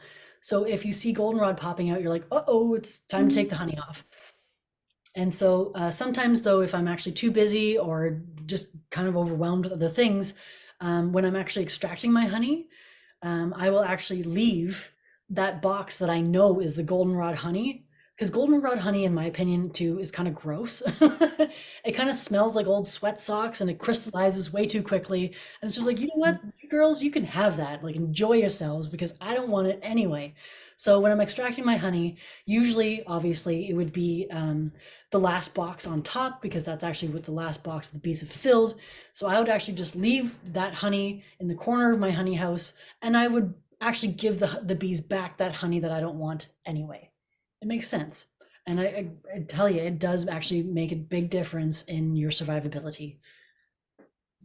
Cool. Mm-hmm. Any other questions before we get to Janine to roll on into the rest of the year? Okay. I just keep pausing so in case you have questions. Okay. Great questions, William. Thank you. Okay. Roll on, Janine. Sorry if I'm distracted. I've got supper on the mind too. So I guess we're talking about April. So that's actually where a lot of plants will start coming alive. And then, yeah, the bees are getting their cues. The kind of brood starts to increase. And then so come May, actually, if you're running, okay, so this is a different thing. For Judy, your colonies are now full-size colonies. They're not nucleus colonies. So your full-size colonies in May is actually when you really do need to start doing swarm control. And so swarm control involves going through each frame, checking for your queen, first of all. So you're now actually into regular colony inspections. And so you actually want to check for a plethora of things when you're checking through your colonies, but you want to check for disease. You want to see if the baby bees are actually hatching nice and healthy. So if they actually have like complete wings, if they look like shiny and furry, and if they actually just overall colony health. If your baby bees are healthy, then that's a really good sign. You want to make sure that the mites aren't too out of control. They shouldn't be if you've treated in the fall. Some people actually just opt not to treat for mites, which I find fairly irresponsible and rather silly, because you only really actually get away with that for 2 years until they make your hive collapse anyway. So just treat, it's okay. Anyway, so check for your baby bees. And then of course, what actually is starting to happen is that the bees are going to, the queen's going to be laying so much brood that she's going to be running out of space. So what you actually want to start looking for is a swarm cell or a supersedure cell, which is kind of, it will definitely stand out, but it will kind of start out kind of looking like a little tiny, kind of like teacup. And it's a different shaped cell. And that's actually the beginning. It's called a queen cup. And that's actually the beginning of a queen cell. And that's your first indicator that the bees are actually thinking about swarming. So what you do, and especially if you've seen your queen, if you can't find your queen, actually, by the way, if you can find eggs in the bottom of your cell, that means that the queen has been there in at least the past 3 days. Because the way that bees develop is that they spend 3 days as an egg, and then about, I would say roughly 14 days as a larva. Oh, I should really know this. Sorry, I'm tapping out here. They spend some time as a chubby old larva, and they get fed, and they're all these like kind of white grubs at the bottom of the cell. And then that cell gets capped over, and then they actually change into a pupa. And so for worker bees, that whole process from egg, larva, pupa, adult takes 21 days. The male bees take 24, and then the queen bees take 16. So it actually takes way less time for a queen bee to develop than a worker or a drone. So that means that when you're doing swarm patrol, you must do it within 2 weeks. Otherwise, because if it takes 16 days to make a queen, that 2 weeks is 14 days, and you're going to be way too late. So May is actually a really, I think the kind of like hallmark of May is just to make sure that your bees don't swarm. This is actually also when you can decide to split your colony, because by splitting your colony, you actually then decrease the amount. So you take away half the bees, you leave them with that much more space, right? And then way less bees. And then that is actually basically like you've just purchased yourself a nucleus colony, basically. June, what is this there's an old farmer's adage, what is it? A swarm in May is worth a bale of hay, a swarm in June is worth a silver spoon, and a swarm in July isn't worth a fly. And that's mostly because bees actually also need time to then rebuild their colony. Like, so for your nucleus colony, they actually need time, a lot of time and a lot of resources to become a 4-framed fully functioning hive to a 9 or 10 frame fully functioning hive. And that takes a lot of resources. It takes a lot of time. And then of course, if you're starting with nucleus colonies, don't really expect to get any honey the first year. It's actually the second year where you are using full-sized hives that you can actually expect to get some honey. Of course, it's all weather dependent. And of course, it also depends on how much you want to leave your bees as well for the winter. So in June, if you are keeping your bees kind of under control, under wraps when it comes to swarming, another really great way to decrease swarming, because basically what triggers bees to actually want to swarm is kind of like overpopulation. So the actual brood nest, that main brood chamber, gets way too congested. And queen bees actually have this pheromone in their mandibles. It's called queen mandibular pheromone. And if the workers can't smell this pheromone, that actually acts as the trigger for them to swarm.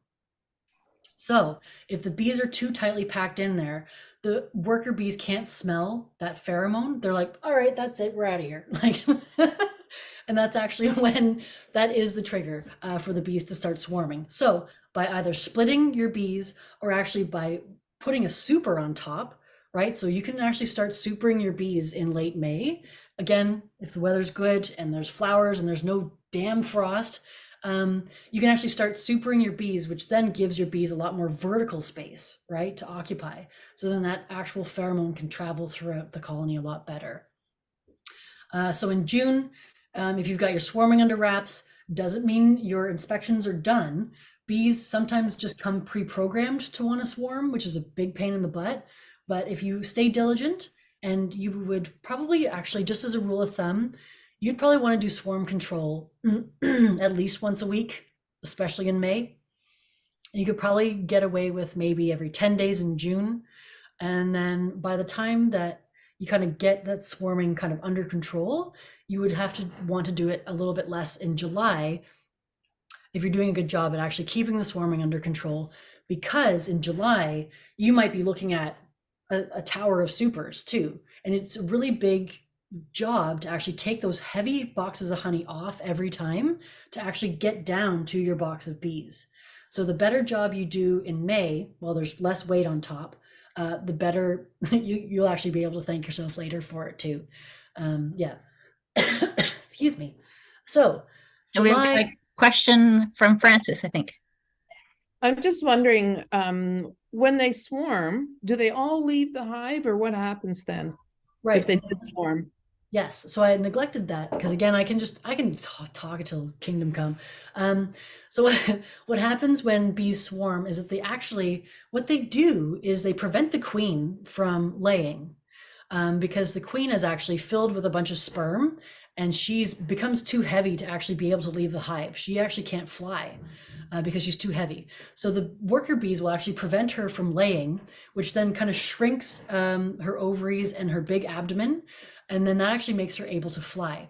So about, I would say, a strong 2/3 of the actual overall hive population and the queen will swarm.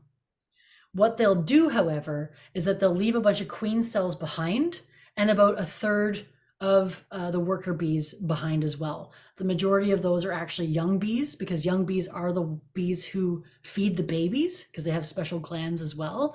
So if you actually accidentally, because honestly, you can try no matter how hard, no matter how long you've been in the business, those girls will swarm on you no matter what you do.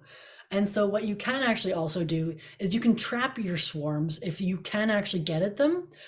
Something as simple as like a bucket duct taped to a pole.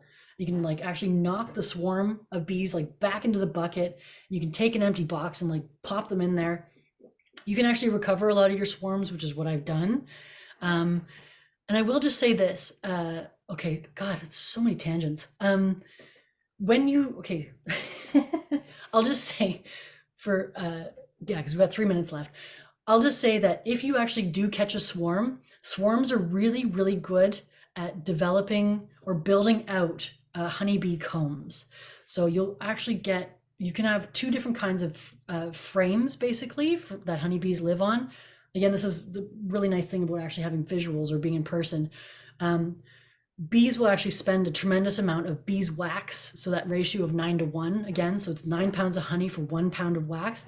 So bees will actually, instead of storing honey, they'll use that nectar that was destined for honey to actually build bee combs, okay? So that nectar, instead of going for honey production, actually goes into wax cell production. So you'll see when you get your nuke or when you get your frames of bees, there will be 2 different kinds of frames. There will be frames with drawn out comb, which means that there's the beeswax, the bee cells are actually already there. The hexagons are actually already built out, and the bees can just go ahead and just start using them. There's another type of frame, it's called foundation, which is literally the foundation of the bees, like the hexagons, the cells, right? So then the bees will actually need a whole bunch of nectar to then make those wax cells pop out, right? So that's undrawn comb or foundation comb versus drawn comb. So if you give your new nucleus hive a bunch of foundation, they're going to basically use all the nectar that they collect to build those cells, those beeswax cells, the honeycomb basically. And so that takes a lot of resources. And so for the bees to actually build out all that honeycomb by the time that they are expected to go down for the winter, it can be kind of like a juggling act. But what I was going to say is that swarms in particular, if you actually do catch a swarm, give them a couple frames of drawn out comb, but they're experts at actually building honeycomb. They're really, really good at actually building out foundation frames and building out those beeswax cells. Because they're a swarm, they actually know that they need to build a new nest somewhere, which means that they're actually ready. They're like, all right, let's build all this beeswax comb, right? Like, let's do it. So if you actually do catch a swarm and you have a whole bunch of foundation frames kicking around, put that swarm to work, and they'll actually build out a whole bunch of honeycomb for you. And that's actually another really good thing to mention, is that if you do actually have drawn comb, you have to treat that stuff like gold, because it is gold. If you have your honey supers and your frames, the honey frames are actually all drawn out comb. Honestly, it's worth its weight in gold. It's like your honey boxes can be used over and over again if you actually store them properly. And if you treat them properly, because then you can actually collect more honey instead of making the bees use that honey to build wax cells instead. I hope that made sense. Is that good, Francis? God, Cool. sorry. No, all good stuff. We every tangent we learn more, Janine. So this is all good. So I know it is currently 7 o'clock. I know we're only in July and there's a lot more, but probably most people want to get heading. I don't know. Pardon, Janine? Oh, I got you guys started at least, hey? Yeah, so we're halfway through the year, and so I'm sure if any of the people here want to reach out to you, Janine, is that possible? This is what I've been put on this planet to do, to be honest. Okay. Yeah. So her information was in the presentation. You'll get the recording of that, and you'll be able to reach out to her and ask her specific questions to your beekeeping. And she's got her email address there in the chat, so you can grab that before we close up for the night. I want to thank Janine for always being willing to facilitate these courses. She's just a joy, and you can tell she's passionate about it, and that's wonderful. So if we were in the room in Markdale, we would be clapping to say our thank you. And so hopefully you can visualize or imagine what the clapping would sound like, Janine. So thank you. So I want to thank everyone for coming online tonight. I think it was a great time, and I'm sure we will do it again. So look forward to seeing the recording tomorrow, and all the best for a lovely weekend ahead. Thanks, everyone. Yeah, thanks everyone. Take Take care. care. Bye-bye. Bye.